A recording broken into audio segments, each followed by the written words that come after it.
आपलं स्वागत. पाहूयात आजच्या ताज्या घडामोडी.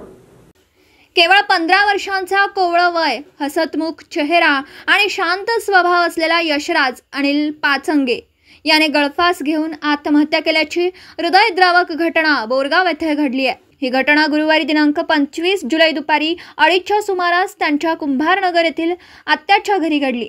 या घटनेमुळे संपूर्ण परिसरात शोककळा पसरली आहे. यशराज हा येथील एका हायस्कूलमध्ये 8व्या इयत्तेत शिक्षण घेत होता.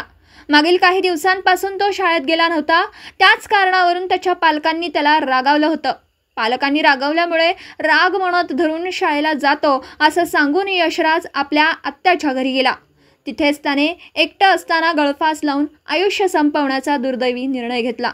घटनेची माहिती मिळताच घरच्यांनी त्याला तातडीने इचलकरंजी येथील IGM रुग्णालयात दाखल केलं. मात्र डॉक्टरांनी तपासणीनंतर त्याला मृत घोषित केलं. यशराजच्या पश्चात त्याचे आई वडील, 2 भाऊ, 2 बहिणी असा मोठा परिवार आहे. तो मनमिळाऊ, हळवा व अत्यंत शांत स्वभावाचा मुलगा होता. त्याच्या अकाली जाण्यामुळे शाळा, नातेवाईक आणि परिसरातील सर्वच लोकांमध्ये हळहळ व्यक्त केली जाते. आई वडिलांचे डोळे अश्रूंनी भरले असून आमचा लाडका मुलगा असा अचानक जाईल याची कल्पनाही केली नव्हती असं म्हणत कुटुंबियांचा आक्रोश फुटला.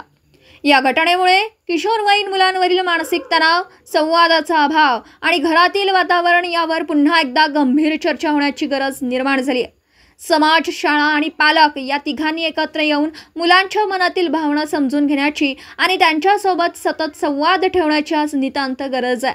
या घटनेची नोंद इचलकरंजी येथील पोलीस ठाण्यात झाली असून सचिन पाचांगे यांनी याबाबत पोलीस ठाण्यात वर्दी दिली आहे. पोलीस अधिक तपास करीत आहेत. SB न्यूजसाठी बोरगावहून मुख्य संपादक शिवाजी भोरे. राजकीय, सामाजिक, आर्थिक असा सर्व घडामोडींचा आढावा पाहायला विसरू नका SB न्यूज चॅनल आणि नक्कीच सबस्क्राईब करा.